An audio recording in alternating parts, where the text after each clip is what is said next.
Alors, du coup, l'impact environnemental des fluides, qu'est-ce que c'est, hein? D'abord, quels sont les effets de ces fluides sur l'environnement?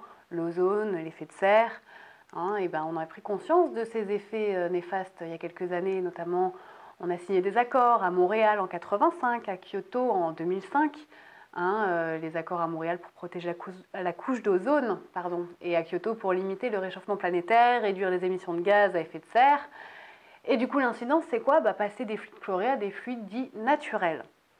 Alors, l'ozone, pour commencer, qu'est-ce qu'on peut savoir sur l'ozone? Sa constitution, tout d'abord. Combinaison de 3 atomes d'oxygène. O, O, O. O, O, O. Pardon. Comment la détruire? La molécule de O3 se décompose en présence de chlore. CFC, HCFC. Nous verrons ensuite ce que c'est. Fonction de l'ozone, absorbe la majeure partie des rayons UVB, destructeurs d'ADN et potentiellement mortels, rayons émis par le soleil. Hein, par exemple, en Australie, il y a une absence de couche d'ozone au-dessus de l'île. Beaucoup de cancers de la peau. Voilà. Donc où est-ce qu'on peut trouver l'ozone? En général, sur une stratosphère située à 1600 mètres, à 16 000 mètres d'altitude. Sinon, il y en aurait beaucoup dans le monde. Voilà, et sans ozone, cancer de la peau, hein, comme en Australie, malheureusement. Alors, au printemps, dans l'hémisphère sud et plus particulièrement à Punta Arenas, au sud du Chili, le nombre de cancers a considérablement augmenté ces dernières années. Hein, pourquoi? Les adultes et les enfants sont formés à se protéger contre les rayons du soleil.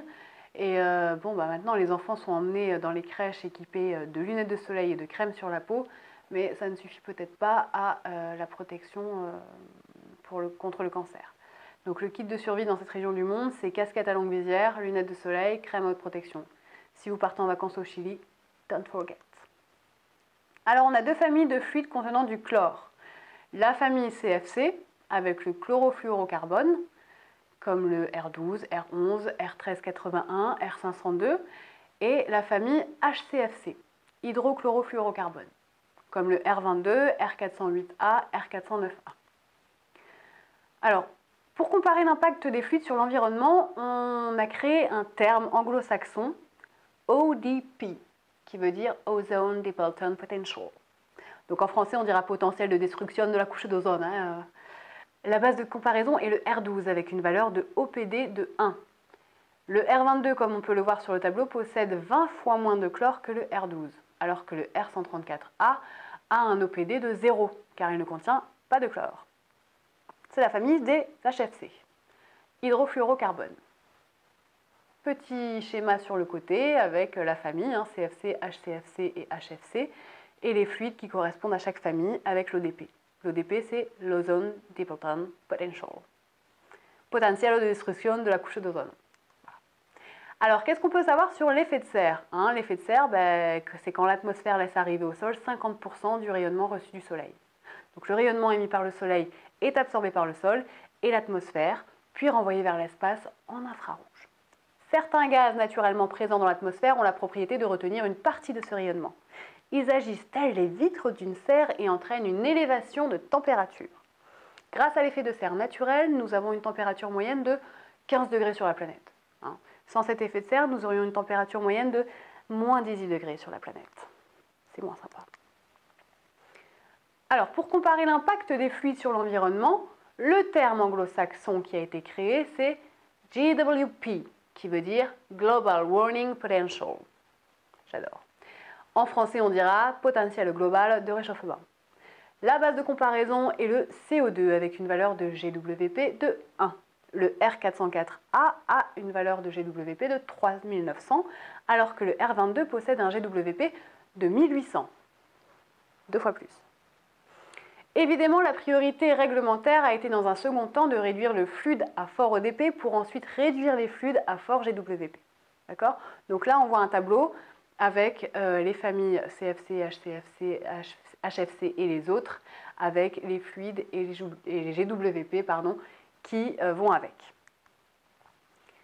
Alors, pour synthétiser tout ça, vous avez ce petit tableau.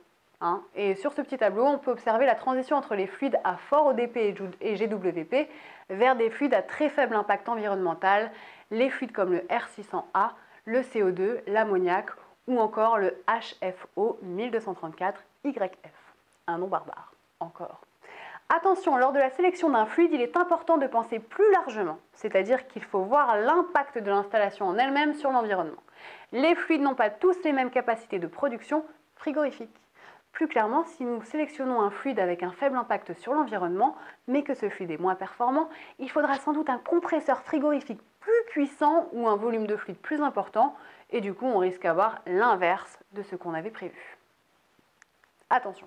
L'impact des fluides frigorigènes, comment ils impactent? De manière directe, mais aussi de manière indirecte sur l'environnement.